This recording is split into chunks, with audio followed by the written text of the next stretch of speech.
She works in pajamas and acts like she's changing the world. My dad smirked at dinner, others tried to cover their laughter. So I walked out and watched my family panic when they realized I'd outgrown them completely. I guess you could say I've always been the odd one out in my family. Not in a dramatic black sheep kind of way, more like I was the quiet puzzle piece that didn't quite fit into the loud, boisterous picture my parents loved to frame our family as. I've always been a bit more reserved, thoughtful. I think before I speak, I pause, before I react. In a family like mine that gets misread real fast. For the sake of this story, my dad's name will be Ray and my mom Celeste.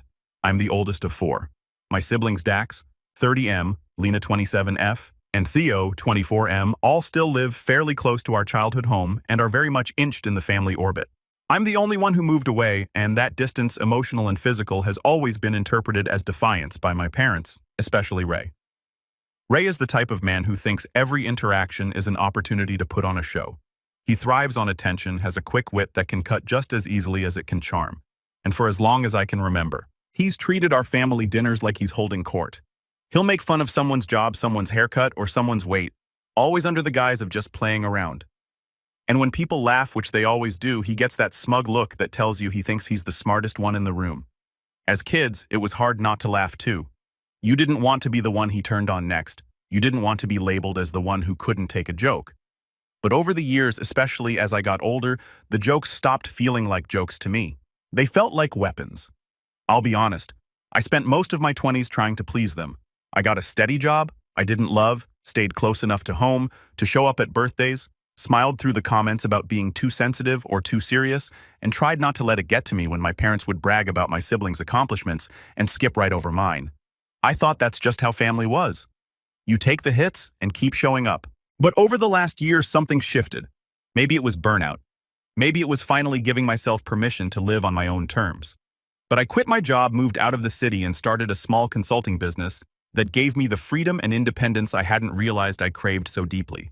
I didn't tell anyone right away, not because I was hiding it, but because I knew how it would be received. In our family, anything outside the traditional route was seen as flaky or unserious. Anything quiet was suspicious. My parents are the kind of people who equate success with loud, visible proof. You have to talk about your promotion, flash your new car keys, bring up your salary without being asked. That's how they measure worth, by how shiny and audible it is. So when I started something for myself, worked in silence, and stopped playing into their approval system, they didn't know what to do with me. Which brings me to the dinner. It was my mother's birthday, and they decided to host the celebration at our old family home. It was a big event, not just immediate family, but extended relatives. Some neighbors, old friends from church. The house was packed warm with the smell of food, loud with overlapping conversations, and buzzing with that specific kind of energy I've always found draining. I hadn't been home in a while. Not because I was avoiding them exactly, but because I'd been busy building something new, something that felt like mine for the first time in a long time. When I walked in, I immediately felt like a stranger in a place that used to be mine. The photos on the walls hadn't changed. But somehow the way people looked at me, had I got the usual greetings, the polite hugs, the "oh wow, it's been ages." The side comments like, "we weren't sure you'd show." I brought dessert, homemade, something I'd taken time with. My mom gave me a stiff smile when she saw it. And Ray looked at the box and said, "You didn't just buy this on the way, did you?" I laughed a little lightly. I was trying to keep the mood up. Dinner was served in the dining room. The long oak table still stood in the middle, surrounded by the same mismatched chairs we used as kids. Everyone found a place. I ended up between my cousin Jace and Lena, who was scrolling on her phone even as we said grace. The first part of the dinner went as expected. Food passed around, people talking over one another, Rai occasionally raising his voice to keep the attention on him. At one point, he started telling a story about how Theo once got a flat tire and cried in the driveway. Everyone laughed. Theo rolled his eyes but didn't deny it. Then someone asked Jace about his job. He works in finance and had just gotten a promotion. Rai clapped him on the back and said, "Finally, someone in this family who's going to retire before 80. More laughter. Then Lena talked about a trip she was planning, and Celeste jumped in to say how proud she was of how ambitious she'd become. Then, and I should have known this was coming, my mom turned to me and said, "Myra's been working on something too, haven't you?" I froze for just a second. Not because I didn't want to answer, but because I knew what would come next.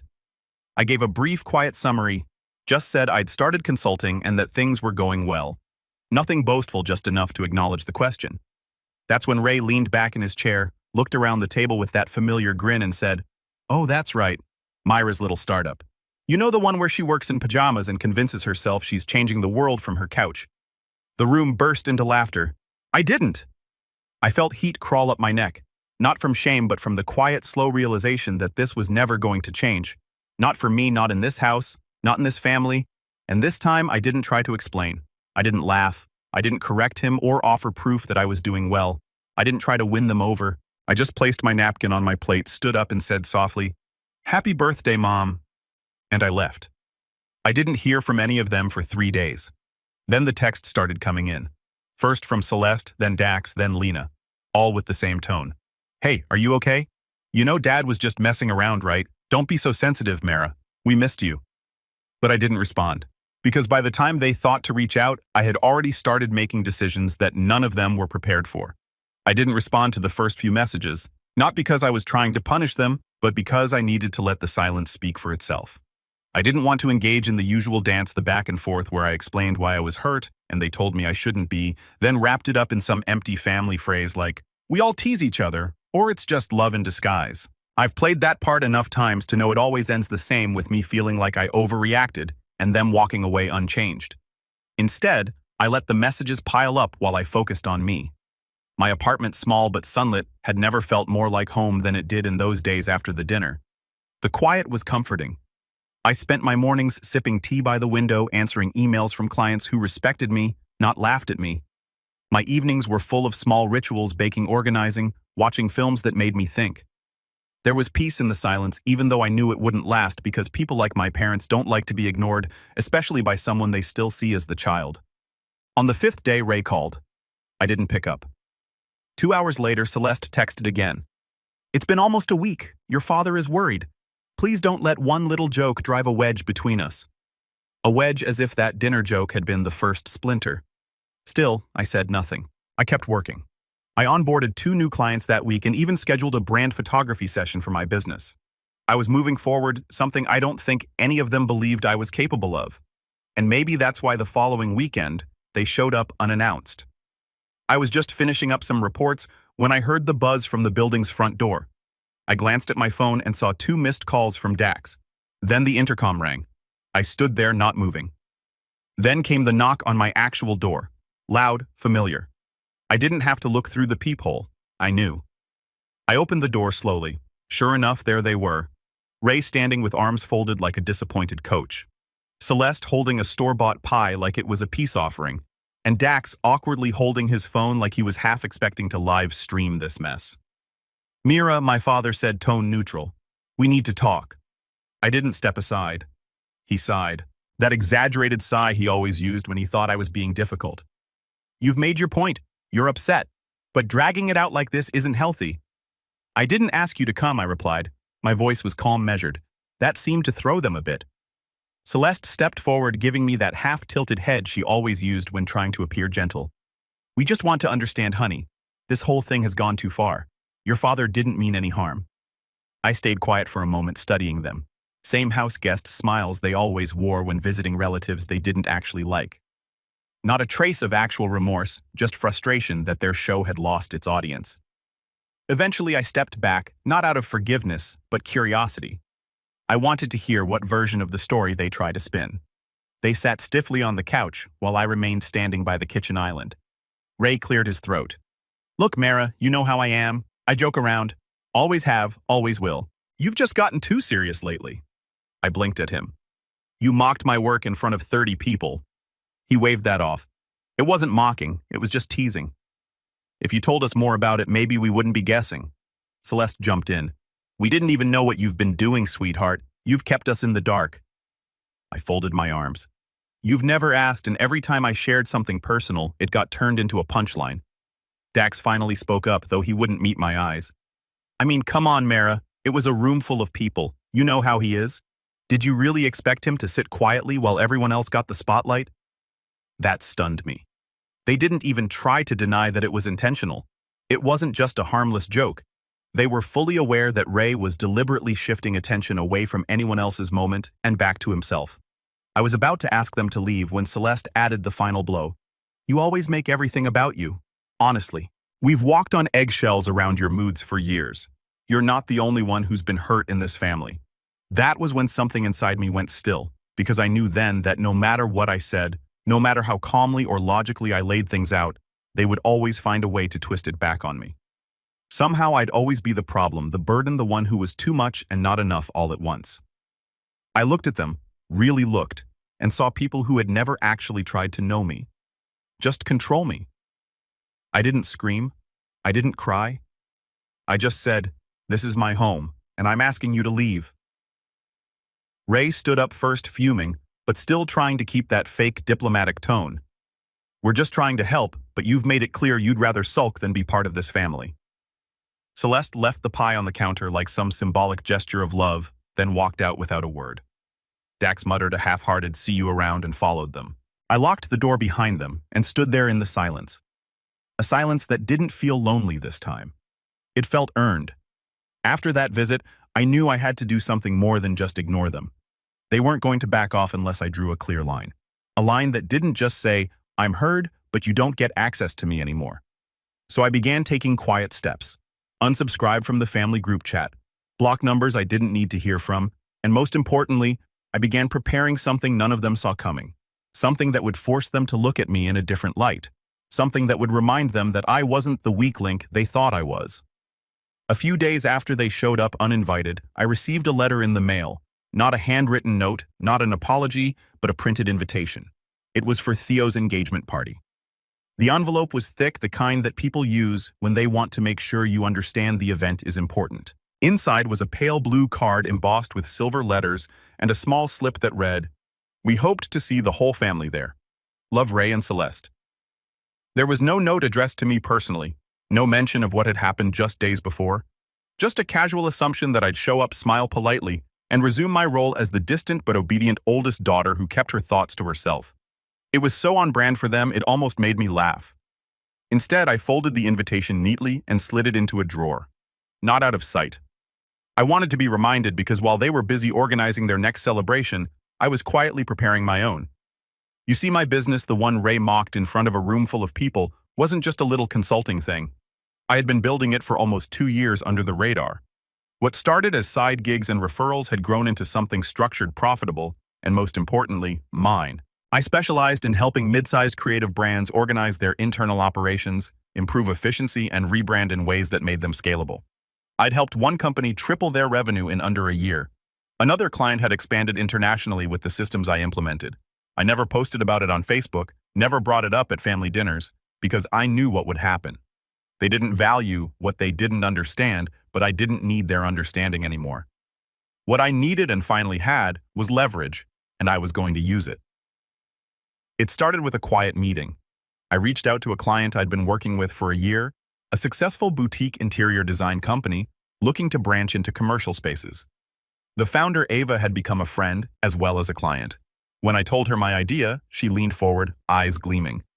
"You want to rent a space?" she asked. "For what?" "For me," I said simply. "I'm ready to go public." I didn't mean launching with social media blasts or trying to impress strangers online. I meant opening a small professional studio, part work hub, part showcase, where I could bring clients, host workshops, and finally own a space that reflected everything I'd built. The location, I had my eye on a renovated warehouse unit near the edge of the Arts District, 10 minutes from where Theo's engagement party would be held, and the opening scheduled for the same weekend. It wasn't petty, it was strategic. Over the next month, I worked in silence. I hired a branding photographer to take professional headshot, commissioned new signage, ordered sleek furniture and custom materials. I curated a space that felt like me, minimalist, warm, professional. A stark contrast to the suffocating, performative vibe of my parents' world. And while I did this, they kept calling. Lena messaged me every few days. "You coming to Theo's party?" "Don't make it weird." Celeste emailed me links to outfits she thought I should wear. "Soft colors flatter you, dear. Don't come in black like you're attending a funeral." And Ray, he sent a voicemail that still makes my stomach turn. "Mara, look. I know we haven't always seen eye to eye, but this weekend's not about you. It's about Theo. Try not to bring any tension. Okay, just smile. Clap when he gives his little speech and enjoy the food. That's all anyone's asking. No apology, no responsibility, just a thinly veiled command to behave." They wanted a performance, but they weren't going to get it from me. Instead, I sent out invitations of my own, not to my family, but to a carefully curated list of clients, collaborators, former colleagues, and local professionals I'd quietly built relationships with over the years.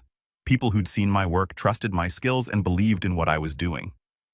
The invitation read, "You're invited to the soft launch of Mira K Strategy Studio. Come celebrate the opening of a space built on quiet resilience and bold ambition."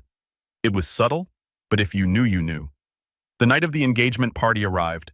I wore a soft blue dress, not because Celeste had suggested it, but because it matched the accent wall in my studio. As I walked around the space, greeting guests, showing them the setup, and answering questions about the services I offered, I felt something I hadn't felt in a long time. Rooted.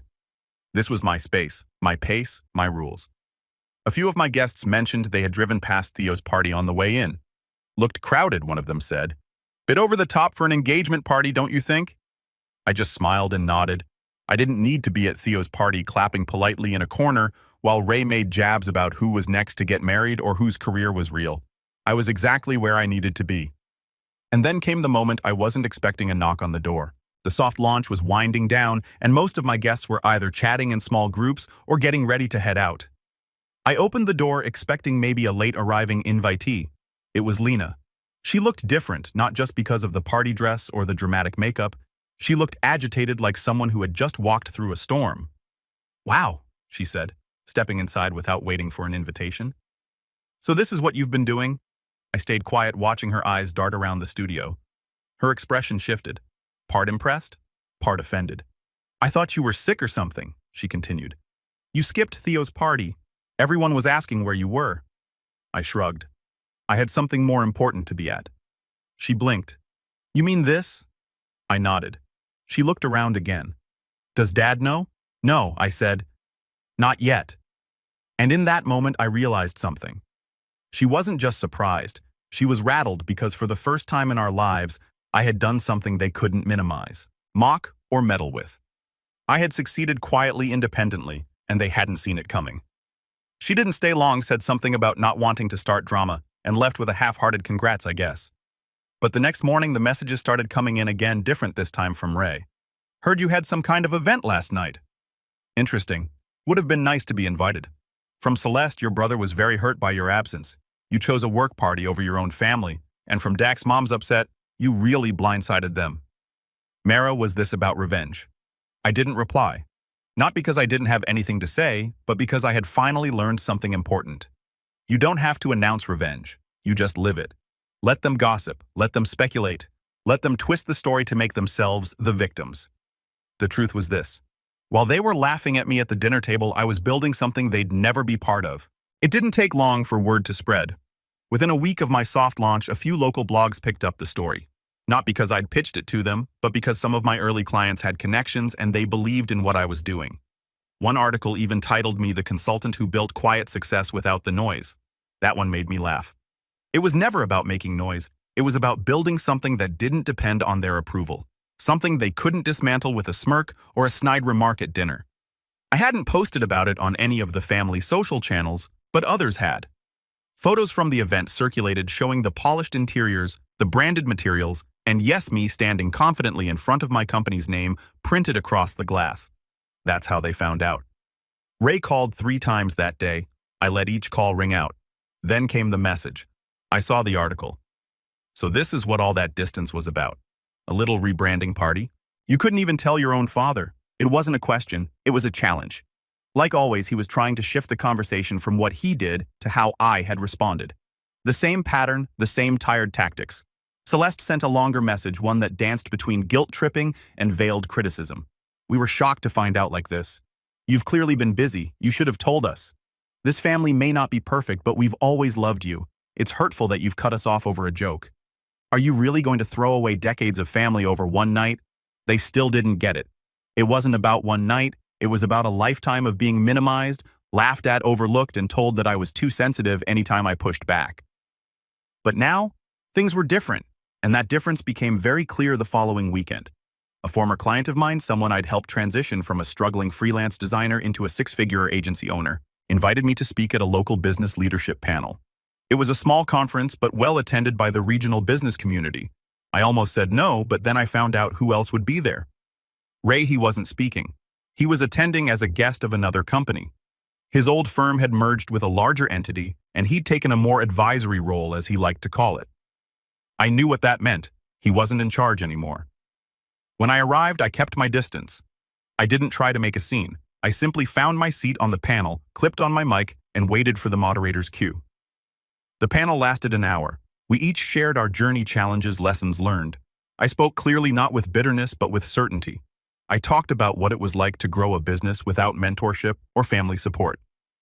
How sometimes the loudest doubters are the ones closest to you, and how silence, when used with intention, can be more powerful than any argument. When it was over, people clapped. A few approached me afterward. One, a quiet older man with a calm presence, said, "You must come from strong stock. To build what you've built alone takes steel." I almost laughed at the irony, but I just smiled and nodded. I didn't see Rai until I was walking toward the parking lot. He was standing near the exit, arms folded, expression unreadable. When he saw me, he stepped forward.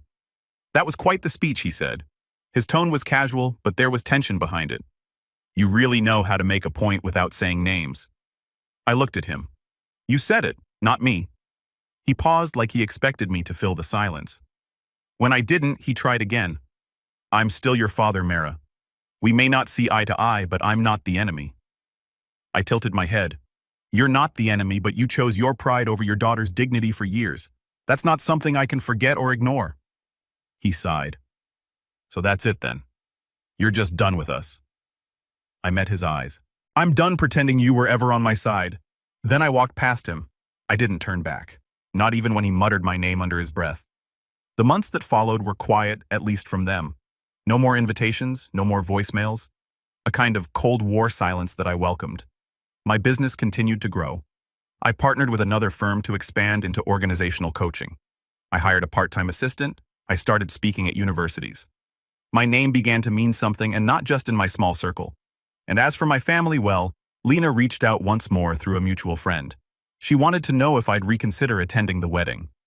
I declined, not out of pettiness, but because I didn't need to be the afterthought in another family event, the one they tolerated for appearances. Theo never contacted me again. Dax posted a vague status about family members who change when they get money. I didn't reply.